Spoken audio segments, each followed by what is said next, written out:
Hi, my name is Bill Bradley. I'm an extreme endurance athlete, and this is my motivational video. The topic of today's video is, if you give, you will receive.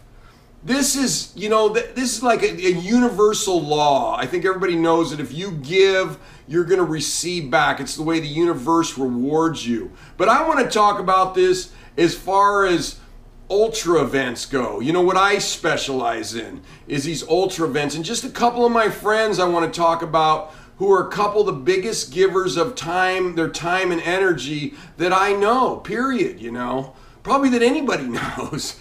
Anyway, my two friends, it's Tom Lincecum. I've talked to him about him before. He's a great swimmer.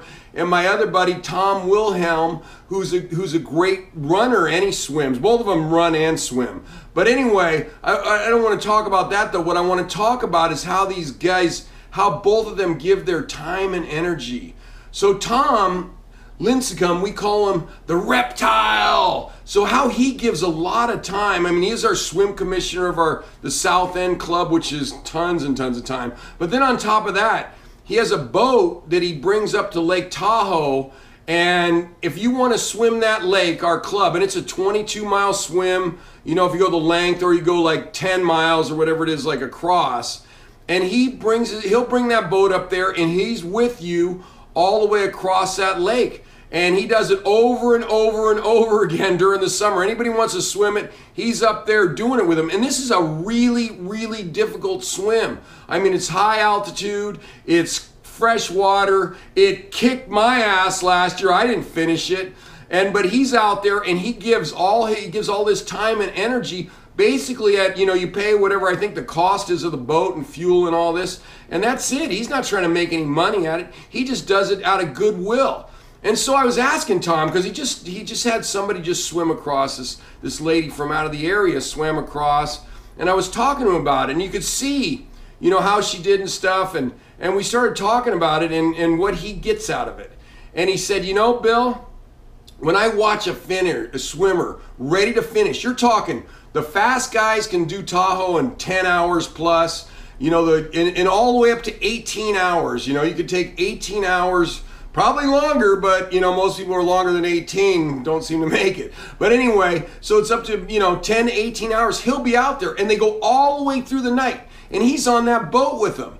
And what he's told me, after he spent 14 or 16 hours with somebody, taking him across, escort him across this lake, is that when they get close to shore and they're going to make it, he says there is no place on this earth I would rather be than right here, right now, when I'm helping this, and I'm going to share in this swimmer accomplishing their dream. And you could see him, he just lights up when he talks about it. It brings him so much joy. Anyway, I want to talk about my other buddy, Tom Wilhelm. So Tom is like a really great, he's a super big volunteer at the club. I mean, he's always out there, kayaking or on one of the Zodiacs, helping out with the swims. And, so he swims, but his main forte is he's a really good runner. And so he told me that recently he paced somebody, and it was a 100-mile run up in the mountains. And anyway, so he paced. And I think, he picked her up. I think, you normally pick them up with about 20 miles to go. Maybe it was 30. I don't know. But anyway, 20 to 30 miles, he picked him up. And then you pace this person in. And she was trying for like a 29-hour race, And so when he picked her up, she was in a big hole. And she was well behind her pace, in danger of not even making the cutoff of the whole race, let alone these times she had. And Tom started with her, and he kind of calmed her down. And he got her to quit thinking.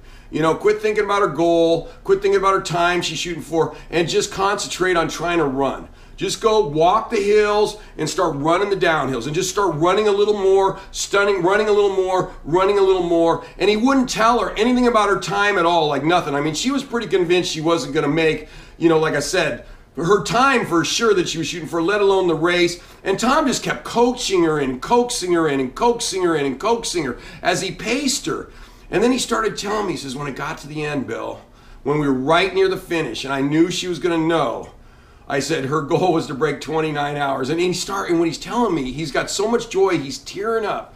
He said because it meant so much to him that she was able to do this. And he says, you're going to break 29 hours. And she couldn't believe it. And she was so ecstatic. And he had coached her through it. I could tell. I mean, looking in his eyes, like I said, they started watering up. He was so happy. And it meant more to him. I know. He would definitely agree with my other buddy, Tom. He would rather not be, that's the one place in the world, I mean, there's no place he'd rather be than right there, right then, as she accomplished this huge goal, being out there for 29 hours. So anyway, if you get a chance to give in life, give because it's going to come back. And in these ultras, it might make you cry.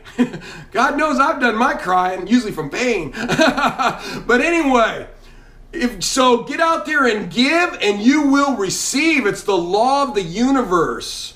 Anyway, if you're interested, you can follow me on Facebook or Twitter. If you have a question or comment for me, please put it in the YouTube comment section. And if you are interested in having me talk to your team, your group, your company, your organization, please email me at epicbillbradley@gmail.com. Thank you very much.